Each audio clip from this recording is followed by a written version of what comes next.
Updates at pinakahuling mga usapin sa mundo ng palakasan. Atin ang pakinggan dito sa Ang Pilipinas Ngayon. Magandang araw. Narito na po ang Sports Balita. Binigyan ng Barangay Ginebra ng magandang regalo ang kanilang fans sa araw ng Pasko pagkatapos makumpleto ang come from behind win laban sa Magnolia 95-92 sa pagpapatuloy ng PBA Commissioner's Cup na ginanap sa Smart Araneta Coliseum. Naipasok ni Scotty Thompson ang kanyang tirada mula sa gilid na may 1 segundo na lamang ang nalalabi para isalba ang Barangay Ginebra. Habang si Thompson ang nagbigay ng game-winning shot, si RJ Abarientos ang nag-init sa second half para tulungan ang Ginebra na malagpasan ang hotshots. Nagtapos ng may 20 puntos si Abarientos kung saan ang 17 puntos ay nanggaling sa second half at naipasok ang 4 na 3-pointers. Nanguna naman para sa Ginebra si resident import Justin Brownlee na nakalikom ng 28 puntos, 7 rebounds, 5 assists at 1 tapal habang nakagawa sina Troy Rosario at Thompson ng 15 at 14 na puntos ayon sa pagkakasunod. Napaganda ng Barangay Ginebra ang kanilang record sa 4-2. Sa kabilang panig, nagtapos ng may double-double si Ricardo Ratliff na may 17 puntos at 16 na rebounds habang nagtapos ng may 13 puntos si Mark Baroka para sa Magnolia na bumagsak sa 2-5 kartada. Updates at pinakahuling mga usapin sa mundo ng palakasan. Atin ang pakinggan dito sa Ang Pilipinas Ngayon.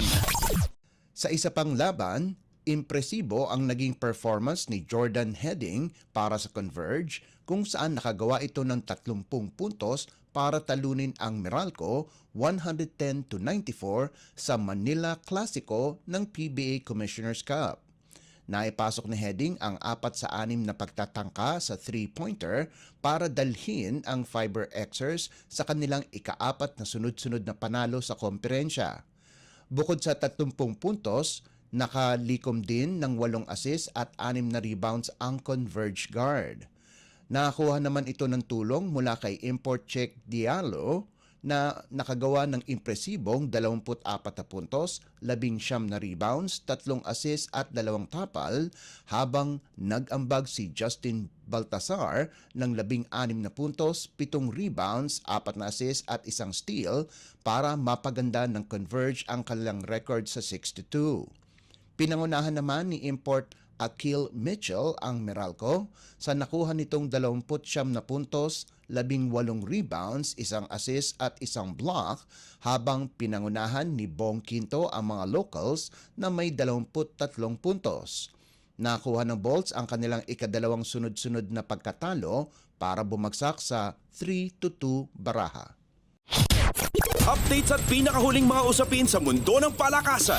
Atin ang pakinggan dito sa Ang Pilipinas Ngayon. Samantala, natanggap na ng PBA ang kopya ng desisyon ng Games and Amusement Board o GAB na bawiin ang lisensya ni Northport forward John Amores at tiniyak ni Commissioner Willie Marshall na susunod ang liga sa desisyong ito ng Government Regulatory Board. Sinabi ni Marshall na natanggap ng liga ang desisyon na pinirmahan ni GAB Chairman Attorney Francisco Rivera noong Lunes ng hapon. Dahil sa desisyon na bawiin ang lisensya ni Amores, hindi na makakalaro ang batang peer forward sa kahit anong profesional na liga na nasa ilalim ng GAB. Lumabas ang desisyon pagkatapos ang investigasyon ng GAB sa umano'y pagkakasangkot ni Amores at ang kanyang kapatid sa isang pamamaril sa Lumban, Laguna noong Setyembre. Kung maalala, sinuspinde ng PBA si Amores nang walang bayad sa buong Season 49 Commissioner's Cup, subalit pwede pa rin siyang sumali sa ensayo ng Northport. Huling namataan si Amores sa Bohol kung saan naglaro siya sa isang exhibition game. Updates at pinakahuling mga usapin sa mundo ng palakasan. Atin ang pakinggan dito sa Ang Pilipinas Ngayon. At yan ang pinakahuling balita sa larangan ng palakasan. Para sa Radyo Pilipinas World Service, ito po si Leo Magpayo. Magandang araw. Updates at pinakahuling mga usapin sa mundo ng palakasan. Atin ang pakinggan dito sa Ang Pilipinas Ngayon.